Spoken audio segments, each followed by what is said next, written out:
अस्सलाम वालेकुम नाज़रीन, दुनिया पे बहुत से जानवर पाए जाते हैं जो अपनी किसी न किसी खसूसियत की वजह से फेमस हो जाते हैं। मगर आज के इस वीडियो में हम आपको एक ऐसे जानवर के मुतालिक बताएंगे जो कि दुनिया के हर किस्म के माहौल में रह सकता है, और अगर इस पे एटमी हमला भी कर दिया जाए तो फिर भी इसकी तादाद में कमी नहीं आएगी।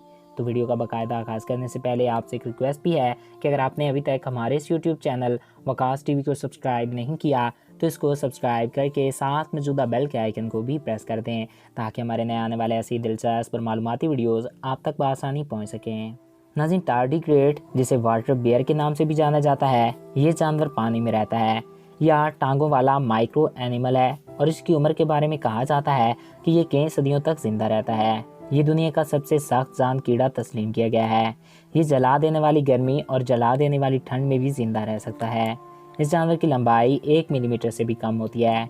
इस जानवर की खोज 1773 में हुई और आपको ये जान के हैरत होगी कि ये जानवर समंदर, जंगल, ज़मीन, ग्लेशियर, सहरा और हत्ता के स्पेस और चांद पे भी जिंदा रह सकता है। ये बात भी जान के आपको हैरत होगी कि ये जानवर 10 साल तक बिना पानी पिए और बिना खाना खाए जिंदा रह सकता है। आपको जान के हैरत होगी कि ये जानवर चांद पे भी मौजूद है, लेकिन सवाल ये उठता है कि ये चांद तक कैसे पहुंचा।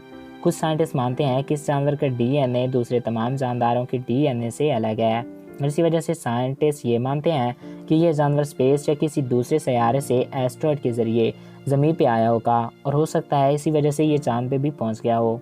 ये जानवर हर तरह के सर्द गर्म मौसम, पानी, रेत और हर तरह की चीज़ में ज़िंदा रह सकता है नाज़रीन। लेकिन माना जाता है कि इसराइल की तरफ से भेजे गए बैरियर शीट के साथ इन हज़ारों टार्डिग्रेड को भी चांद पे भेजा गया, लेकिन बैरियर शीट किसी खराबी की वजह से चांद की सतह पे क्रैश हो गया था। अगर आप ये सोच रहे होंगे कि ये जानदार चांद पे कैसे ज़िंदा बच गए होंगे, तो मैं आपको बता दूं कि ये जानवर किसी भी हमले को बर्दाश्त करने की सलाहियत रखता है। अगर कभी ज़मीन पे न्यूक्लियर एटमी हमला भी हो जाए तो इस जानवर की तादाद में ज़रा भी कमी नहीं आएगी। इसी वजह से ये आज भी चांद पे अपनी तादाद को बढ़ा रहे होंगे, और ये चांद के मौसम के साथ छेड़छाड़ भी हो सकती है, जो इंसानों के लिए खतरनाक साबित हो सकती है। नाज़रीन, से पहले नासा भी एक मिशन के दौरान इन जानवरों को स्पेस में भेज चुका है, और ये देखकर हैरान रह गया कि ये स्पेस में भी जिंदा रह रहे थे। तो नाज़रीन, आई होप आपको ये वीडियो अच्छा लगा होगा और आपकी मालूमात में इजाफा हुआ होगा। अगर आपको हमारा ये वीडियो अच्छा लगा और आपकी मालूमात में इजाफा हुआ है तो हमारे इस यूट्यूब चैनल वकास टीवी को सब्सक्राइब करें और साथ मौजूदा बेल के आइकन को भी प्रेस करें, ताकि हमारे नए आने वाले ऐसी दिलचस्प और मालूमाती वीडियोज़ आप तक बआसानी पहुँच सकें। Thanks for watching. अल्लाह हाफिज़।